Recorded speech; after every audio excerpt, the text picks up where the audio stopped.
Hey guys, how's it going? Welcome back. Today we're going to talk about timing. More specific, we're going to just pick on 4/4 timing, okay? So it could be 1, 2, 3, 4, 1, 2, 3, 4. Or it could be 1 and 2 and 3 and 4 and at a total pile of different multiple speeds. But it's not as simple as just all that, okay? There are different strumming patterns that can be used in the 4/4 timing. And in any time signature for that matter, you're always going to find different strumming patterns, different little accents being played. It could be something like, somebody's playing something like this in a song. Well, not a specific song, but you'll get the idea.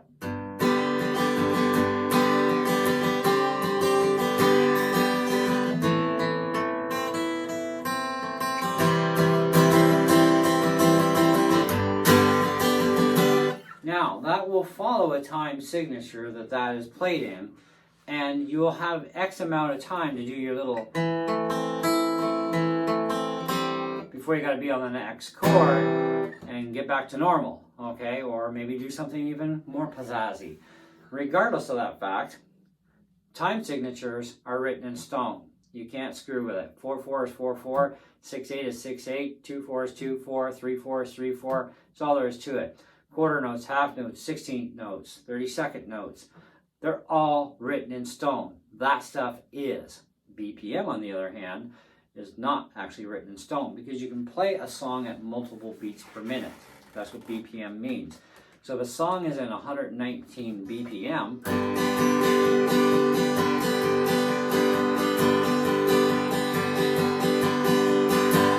that's plus or minus, a little bit of fudge room, okay?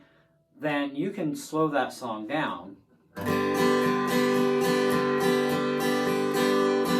And I would definitely encourage you play songs slowly at first until you're used to them and used to doing smooth transitions from one chord to the next. Okay? Even a song like Proud Mary, although it does have a pretty funky intro and some little interludes in it, and it's funky stuff, you don't have to know how to play that. Don't even worry about it, okay? Unless you want to be that authentic, in which case you better learn hand dampening. The exact speed too, and have a beat to follow.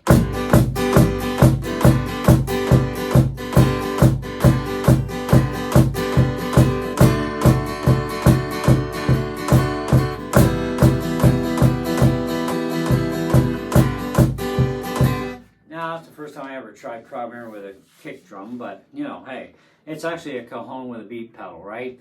It helps me to put more zip into a song, especially songs that I want to do on YouTube or when I'm playing in church. I sometimes want to use the cajon. So if I slow it down a lot,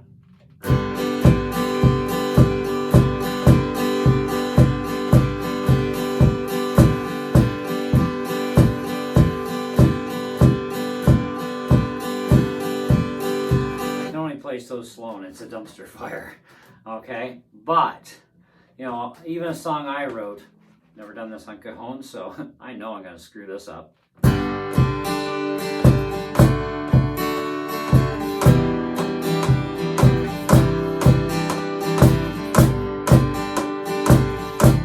Okay, so I got a lot of work obviously ahead trying to work with a cajon with that song I wrote. But eventually I'll get the right following beat and it'll all sound nice and smooth and I'll be doing everything proper with me doing that work, right? Now, I do encourage, if you can deal with and handle a metronome, that's really going to help you out a lot. I personally throw them into walls and hope they fly into a million pieces. I hate them. I would rather have some form of a drum or drummer. Be it a beat buddy pedal because it's exactly and precisely precise, plus the Beat Buddy original.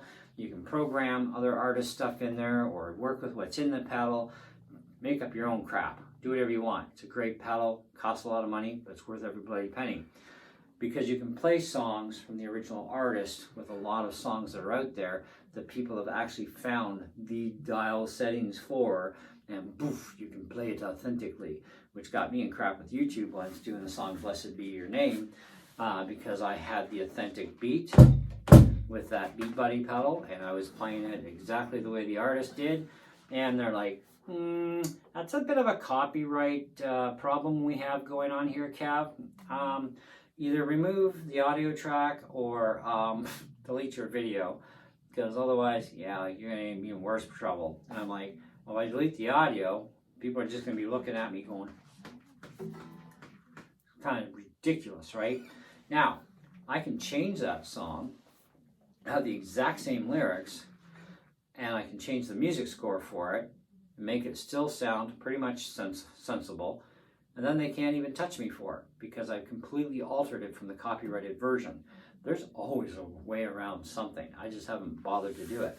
But I've also taken a lot of old hymns, which are not copyrighted, okay, and multiple artists use those same hymns, and they jazz them up any way they want, and then this way nobody gets in trouble, okay?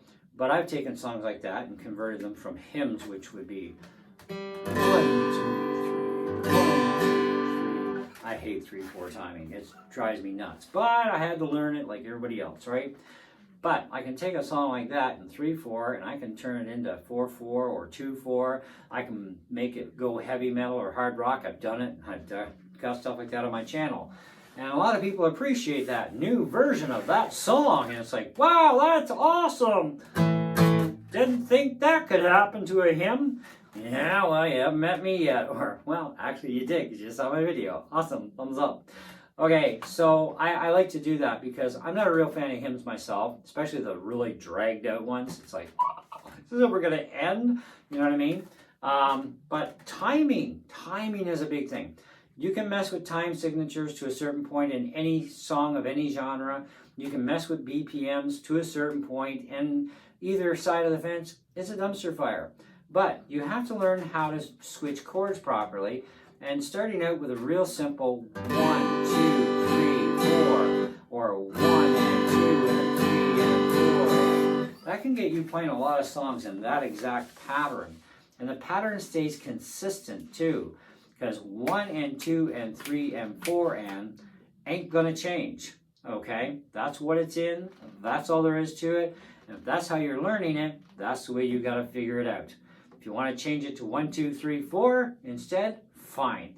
If you wanna change it to 1, 2, 1, 2, 1, 2, hopefully you don't make a dumpster fire out of the song. You could, or maybe it works out really good. You never know, right? So not everything in theory is written in stone either. Some things definitely are, but some things definitely are not. Now, as a guitar player, I've said it before, you absolutely do not need to know how to read music. Don't even have to know how to write it either. You can write songs, throw in chords, memorize your own rhythms. Way you go. Piece of cake. I have no knowledge of writing out the music score. So sorry, this is my song. But a good drummer, okay, can listen to you play, and he can actually get a good beat going that's going to work with it. And the piano player, well, give her the chorded version of yours and she can chord it, because piano players have to know how to read music, and actually drummers do too, especially if they're a good drummer. They know how to read music, they know what BPMs are, they know exactly what they all are and how to play them effectively, okay? Any good drummer does. One that plays by ear, you like to throw those out to the curb. Because as an artist who I so adore in the music world of Christian music once said, I would rather have no drummer at all than to have one that can't even keep time, okay? And timing is essential. And it is the drummer's responsibility, if you have a drummer, to keep the time. And if you don't have a drummer, it's going to be up to somebody else in the group to do that. And you guys have to be able to follow that properly. Now, I'm on 2 teams, one of which does contain a drummer whenever he decides to show. Don't particularly care for him because he plays solely by ear, and he has definitely never played the same thing twice in any song, and it does tend to throw us off at times, especially me. So, he is not on our alternate team that I am on, because you don't want a drummer, okay? Unless it's me on this thing, because that makes more sense when it's proper. So, in my case, I have to follow a lead instrument. In this case, it's our piano player, because it's me, a harmonica player, a lead singer that plays no instrument, and a piano player. So I have to follow the piano. Do I have to know how to read her music? Heck no. What key are we in, girl? C? All right, no problem. We're in C. Boom, boom, boom. I'm in C. Got everything set. I'm ready to go.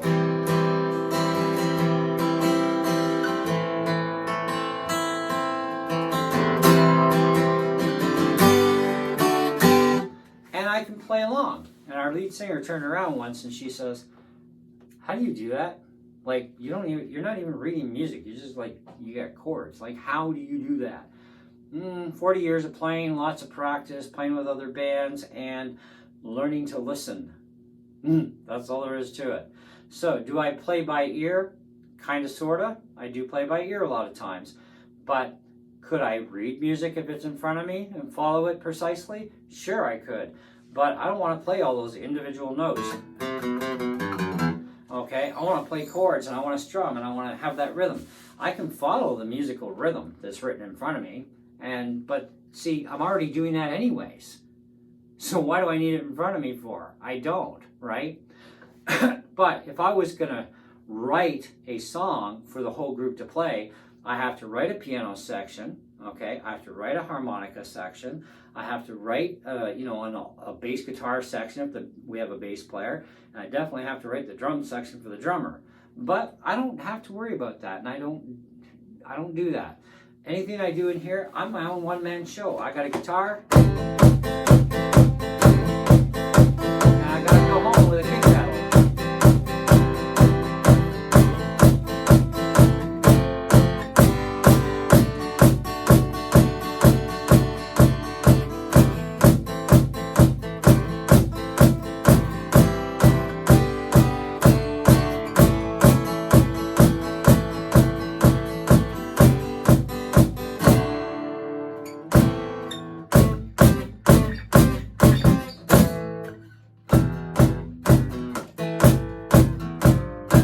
Screwed that up, but that's okay. So, and I'm just looking at you guys. I got no music in front of my face, and what I just played has nothing to do with this song here. Okay? So, but you teach yourself new rhythms. You teach yourself, different ways of doing things, like adding in little. If you have the time to do it, do it. Now, the only way you can go from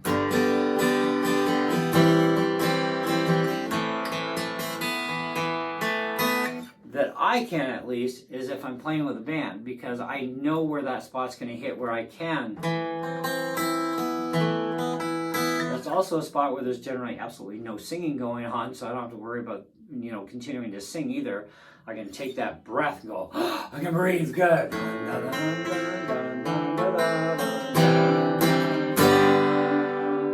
And get back into the groove, right? Singing and playing. You learn this stuff over time. It takes a while, man. I'm serious. It's not an overnight success thing that you do. It's taken me years to do all that stuff. Some of my students, I freak out because I teach you guys this stuff, like,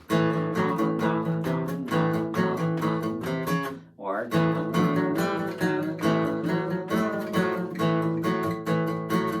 okay. But the other thing I teach people too is think outside the bloody box, would you? Because that gets boring after a while. So.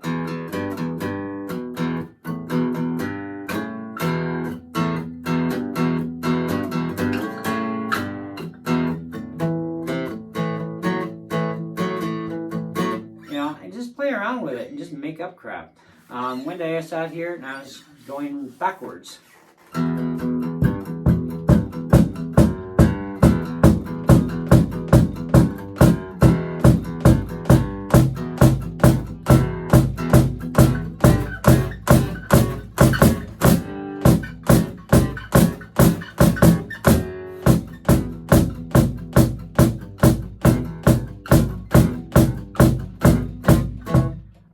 I'm just doing that, just screwing around with that bluesy stuff that I know and just making crap up.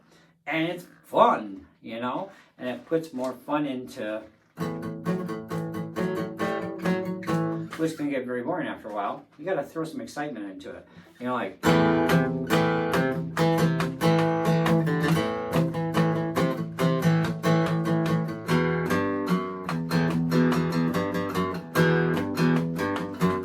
you're doing all those moves anyways in the other three things I taught you, so why not throw some pizzazz? play a few things in reverse. It's kind of fun, okay? But keep your timing. 1, 2, 3, 4. All that blues stuff. 1 and 2, 3 and 4, and all you're doing is down picking. That's it. It's just down.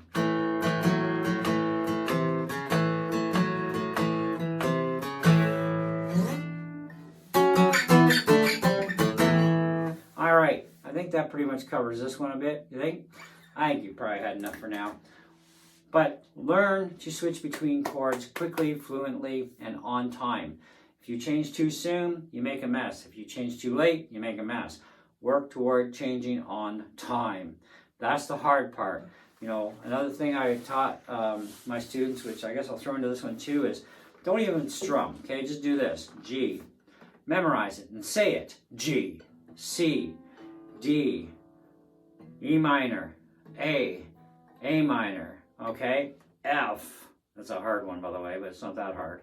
Okay, say the chords that you have in front of you that you're being taught. Okay, same as all the chords I taught you guys so far in a couple of videos. Say those names out. You'll memorize them. Your fingers. This is a B7. Oh, we haven't got the 7th chords yet, but we will. Okay, but this is a B7. This is a D7. This is an A7. Okay, this is a C7. All right, etc. We're going to go through all those also, but you know, say them as you do them, and then wow, like magic, eventually you'll start to go, hey, and I'm going to say, give me an E minor, right there, boom, you'll instantly know it. Give me a G, give me an F, give me an A, okay, give me a C7, okay. You're going to know it because you've said it, you've done it, you've said it, you've done it. Now you also got to work on the whole thing of G, C, A, G, C, A. Sing it out. G, A, C, E minor. Okay? B7. Okay? So, you'll do well. Don't worry, you'll be fine. Awesome stuff. We'll catch you guys on the next video, which I'm not sure if I'm going to do the 7th chords next. But in the meantime, you do have a lot to, you know, digest and figure out. You know, work on that 4/4 structure. Work on different strumming patterns.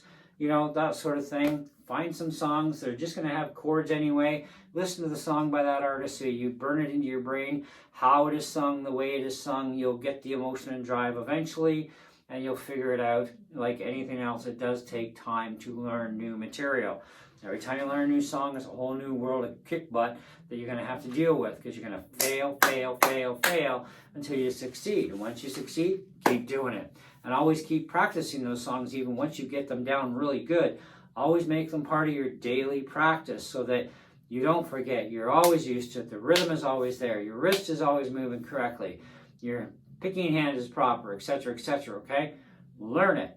Do it. Have fun with it. Enjoy it. Rock and party on. Until next time, thanks so much for watching. See ya.